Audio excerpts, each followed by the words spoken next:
If you could magically put in their brain one thing that would make your job easier to sell them a house, what would you magically poof into their brain? I would say listen and pay attention to what I'm telling you. I think we all have a very bad habit of thinking that we know best. And I think it's important. What I like to say is learn from your betters. So, in Mm. other words, okay, yes, you want to listen to your father's advice.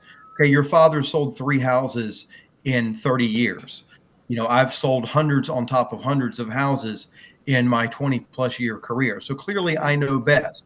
Much like if there's something wrong with my car, I'm not going to argue with my mechanic. Now, I am going to call my father because if my father can't fix it, it isn't broke. But I'm going to get that second opinion from my dad. Right. But I'm not going to argue with my mechanic because I can't fix it.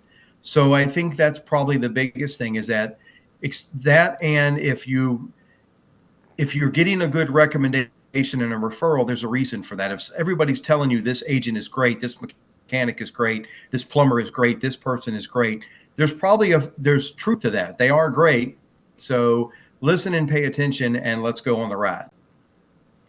I don't believe so, but I also have a tendency to believe that most of what gets put in our faces as clickbait comes and goes very quickly. Real estate, whether anybody likes it or not, ties into probably 90% of the industries in this country, not to mention all of the ancillary industries that come off of it, whether it's cutting grass or a small class B contractor or any number of things that go along with that. People are always going to buy and sell the property.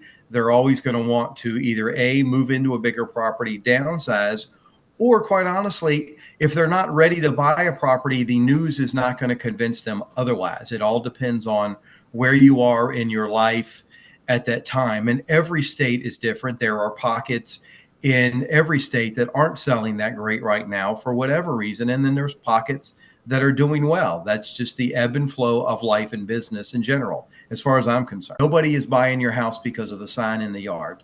The sign in the yard gives you the feeling that I am doing everything I can to sell your house because 95% of what I do is not a physical job. It's in my brain. It's my years of experience, what I'm thinking about can sell this property and how we sell it, pricing it correctly.